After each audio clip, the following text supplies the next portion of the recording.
Welcome back. Cam McLellan here. I'm here with Matt Lewinson. Louis, thanks for joining us once again. Yeah, good to see you, Cam.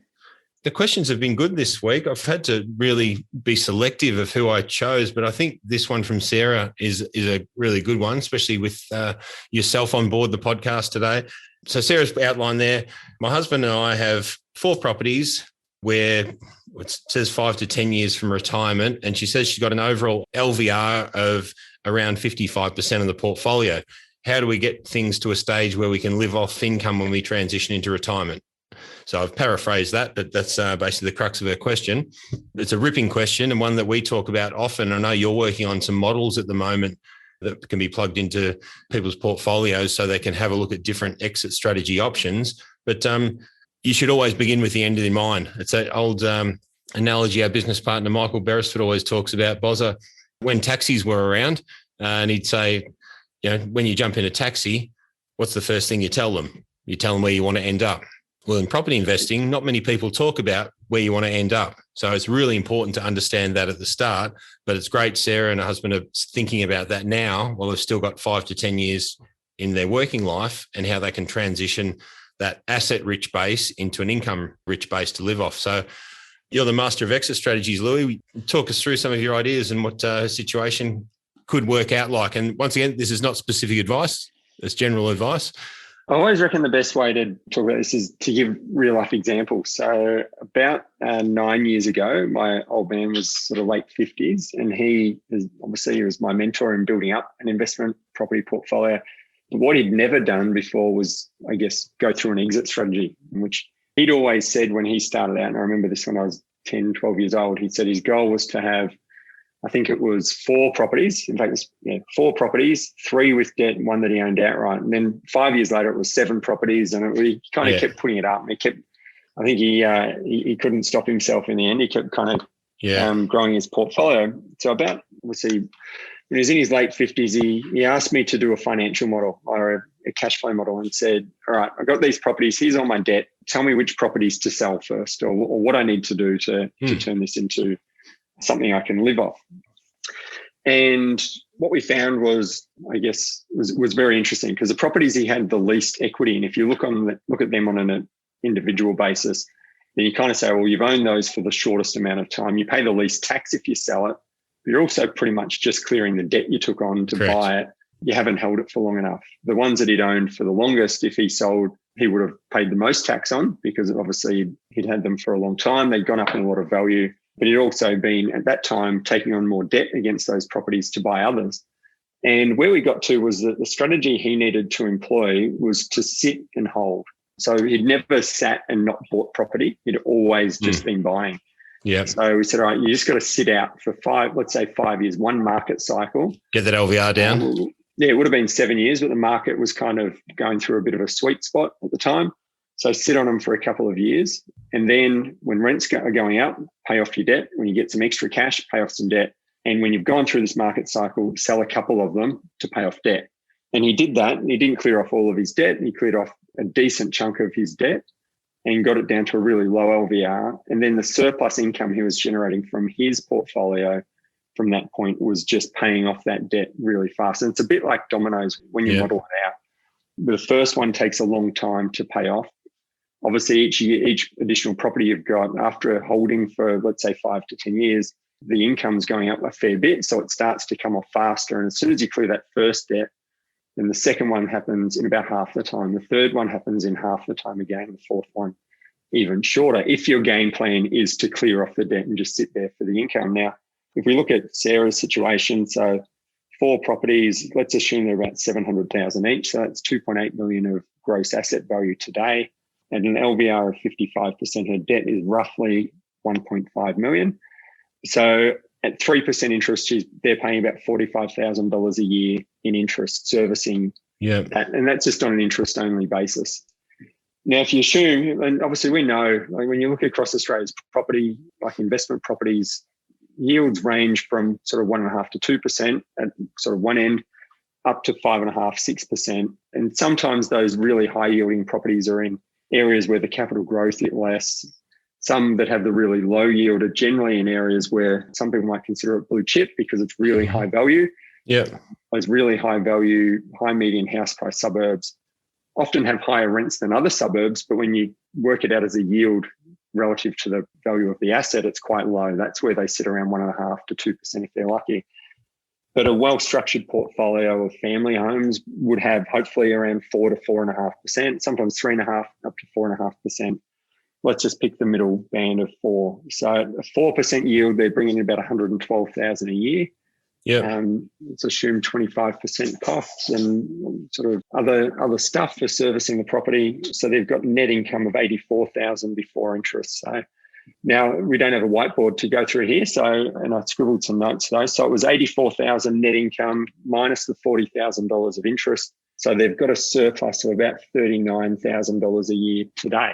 So every year from now on, if they use that surplus to pay off some of that debt, then obviously that's going to reduce the debt. And as it reduces the debt, their interest bill is going to go down, which means that their surplus goes up. So it starts paying it off faster and faster. There's that domino effect you're talking about. Yeah, well, at the same time, their rent should be going up. We're in, depending on how the property's portfolio is structured, and this is one of the reasons why we talk about having a diversified portfolio, not all of your properties in one capital city, is that in some capital cities around Australia right now, we're moving into a market where rents are going up at 10+% per annum. In fact, they went up 15% in Perth in the last 12 months. They're up pretty close to 10% in Brisbane in the last 12 months. Not so in Melbourne and Sydney, where there's obviously a bit of a different balance of supply and demand, although some suburbs and pockets of Melbourne are still going up, and same with Perth. But having that balance means that you should be seeing regular rental growth, if not all of them at the same time. At least some of those properties should be seeing rental growth. So obviously if they continue on that trajectory, then at some point in the future, assuming that they continue working, they're going to be able to clear that debt. But now if they're in their 50s, they may not necessarily want to wait that long.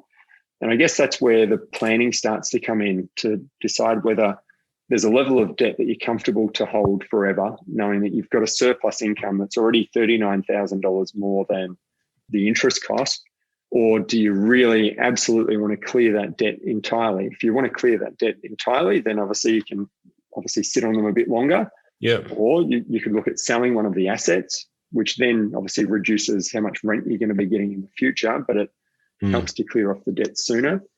And I guess another strategy that we're seeing, and this is something that a lot of family offices do as well with family businesses, for instance, those like household names like Maya Family and groups that made a fortune in sort of one business, often then sell their business. We're not talking about property, we're just talking about a business at the moment.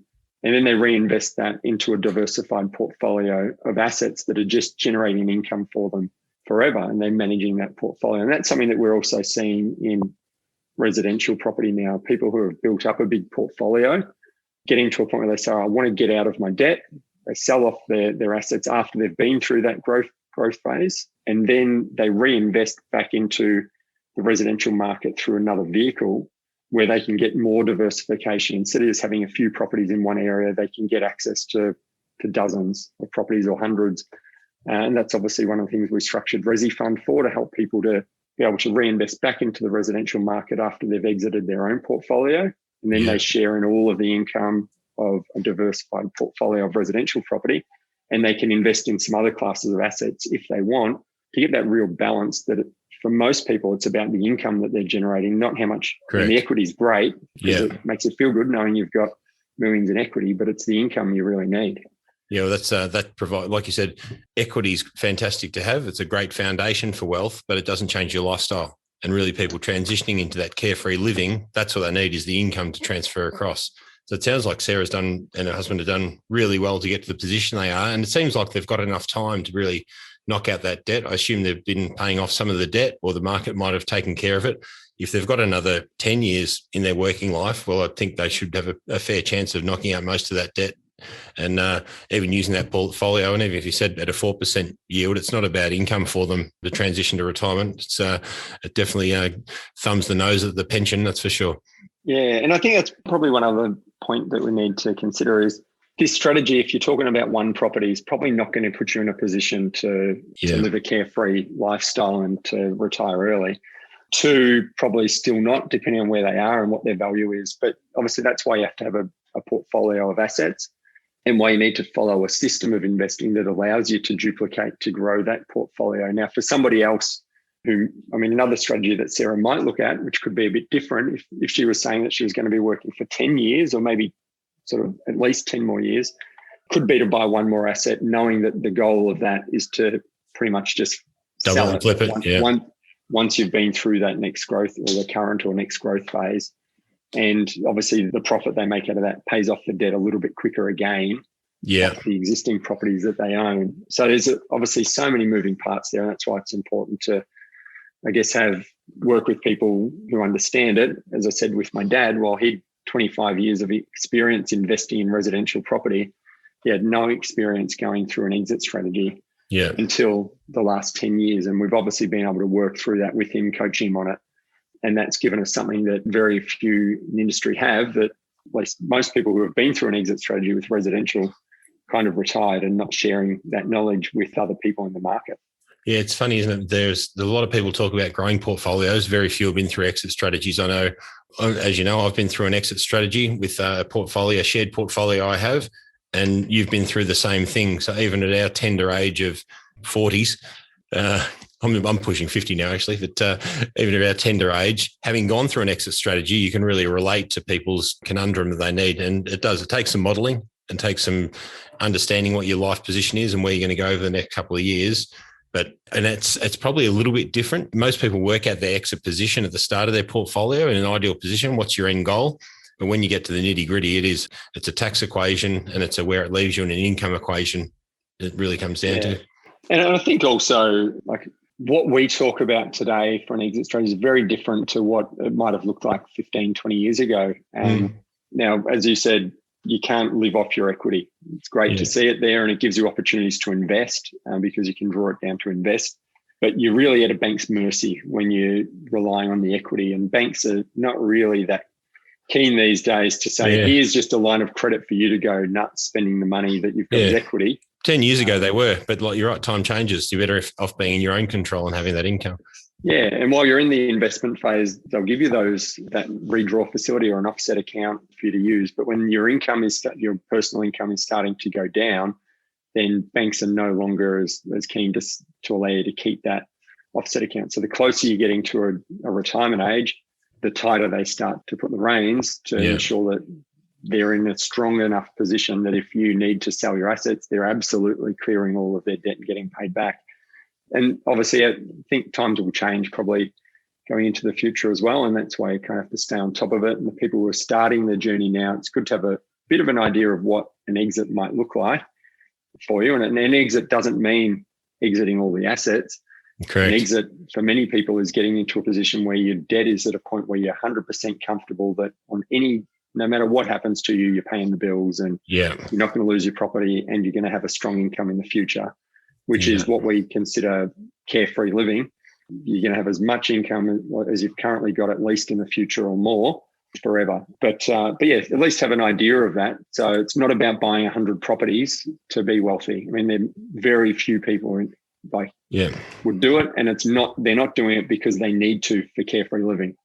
No, correct. What's a number at the moment? It's about 5 properties. I said before my dad was aiming for 7, but he went well beyond that. But it's about 5 with today's medians. Yeah, I've done modelling on 4, and you can be comfortable on 4 properties. I've got local friends of ours in the local school community who have gone through OpenCorp and built up a property, and one couple who we're really close friends with have built up 5 properties.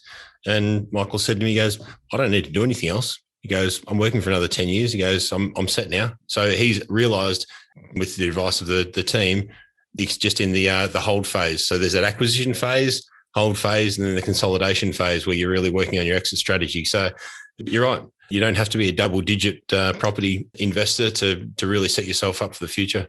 Yeah, but you do need to have more than 2. That's right. I'd say 4 would be probably pushing close to the minimum. Do you know what I mean? 3 is going to make a really big difference to your lifestyle. But 4 to 5 is it's pretty nice earnings. Louis, always good to talk, mate. Hopefully we've answered that question and given Sarah some sort of general advice, and she can work with from there. Yep, awesome. Cheers, mate. Thanks, Cam. Good luck, Sarah.